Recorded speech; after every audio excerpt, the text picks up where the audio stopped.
Hello friends, நம்ம இன்றைக்கி இதை பற்றி பார்க்க போகிறோம்னா இலக்கிய வரப்போகிற எபிசோடில் என்ன இன்ட்ரெஸ்டிங்கான சுவாரஸ்யமான விஷயம் நடக்க போதாங்க பார்க்க போகிறோம். வாங்க இப்படியேக்குள்ளே போயிடலாம்.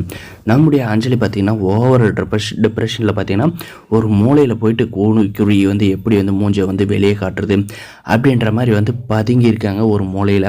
நம்முடைய அஞ்சலி எங்கே இருக்கா அப்படின்ற மாதிரி தேடி போகிறேன். நம்முடைய ஒரு சிந்தாமணி, இந்த சிந்தாமணி பார்த்திங்கன்னா எதுக்காகடி இங்கே நின்று இருக்கா, அப்படி உன்னை எங்கெல்லாம் தேடுறது அப்படின்னு பின்ன அந்த இலக்கிய கையில் அசிங்கப்படுறதுக்கு மூஞ்சை வெளியே காட்ட சொல்லி என்னை என்ன பண்ண சொல்கிற, எனக்கு அந்த முன்னாடி கூணி குறுங்கி இருக்க முடியாது, அதனால தான் இப்படி நின்ட்டேன் அப்படின்ற மாதிரி சொல்கிறாங்க. ஒரு போக்க பார்த்தா என் நிலமை இதோட மோசமாக போயிடும்பொழுது என்னால் எங்கேயும் வெளியே கூட போக முடியல. அந்த ஆட்டோவுக்கு கூட என்னால் காசு இல்லை. எங்கேயாவது வெளியே போனோன்னா என்னுடைய மூளை வேலை செய்யும். அதை வச்சு அந்த இலக்கிய ஏதாவது ஒன்று பண்ணலாம்.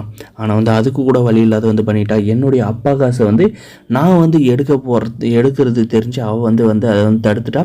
அதுவும் போக என்னை என் மேலே திருட்டு பழி கட்டிட்டா, என் அப்பா காசை எடுக்கிறதுக்கு போனதுக்கு அப்படின்ற மாதிரி பார்த்திங்கன்னா ஓவராக நம்முடைய சிந்தாமணி கையில் சொல்கிறாங்க. போகிற போக்க பார்த்தா கார்த்திகேட்டு என்னை பிரிச்சுட்டாங்களான்னு நான் அவ்வளோதான் சோத்துக்கு சிங்கி தான் அடிக்கணும் அப்படின்ற மாதிரி சொன்ன பார்த்தீங்கன்னா, நீ எதுக்கடி கவலைப்படுற அஞ்சலி, நீ கூடிய சீக்கிரம் கார்த்திக் கூட கண்டிப்பாக சேருவேன், நீ இதெல்லாம் கண்டிப்பாக நடக்கும்.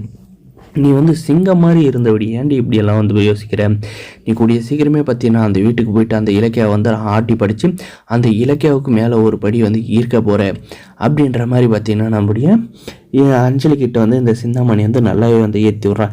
இப்பயாவது திருந்து அப்படின்ற மாதிரி எல்லாம் அந்த சிந்தாமணி மகளுக்கு சொல்லி திறத்தலான்றதுங்களா. அவளை எப்படி உஸ்பேத்தி கொடுத்து அவளுடைய காசில் அவள் போயிட்டு அந்த வீட்டில் நல்லா சொகுசாக வந்துட்டு, அதாவது அங்கேருந்து ஆட்டியை போட்டு அனுப்புகிற காசில் இங்கே எப்படி சொகுசாக இருக்கலாம் அப்படின்ற மாதிரி இந்த சிந்தாமணி நினைக்கிறாங்க.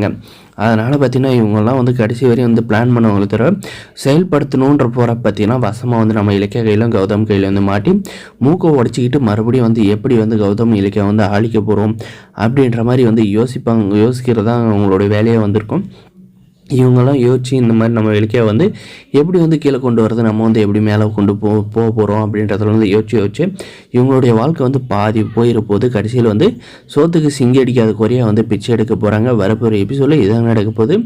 நம்மளுடைய கௌதமும் இலக்கியா பார்த்திங்கன்னா அவங்க ஆசைப்பட்ட மாதிரியே அந்த அனாவசரத்துலேருந்து கூடிய சீக்கிரம் ஆரம்பிக்கணும் அப்படின்னு நினைக்கிறவங்க மறக்காம இந்த வீடியோக்கு ஒரு லைக் பண்ணுங்கள். இந்த அஞ்சலி இந்த பைரி கூடிய சீக்கிரம் நம்மளுடைய இலக்கிய கையில் அந்த அனாவசரம் விஷயத்தில் இவ தான் தலையிட்டான்னு தெரிஞ்சு அவளை அவகிட்ட போயிட்டு சரமாரியாக கேள்வி கேட்டு அவளை பொழந்து கட்டணும்னு நினைக்கிற மறக்காத நம்ம சேனல் சப்ஸ்கிரைப் பண்ணி நம்ம சேனலுக்கு சப்போர்ட் பண்ணுங்கள். முடிஞ்ச வரைக்கும் ஸ்கிப் பண்ணாத பாருங்கள்.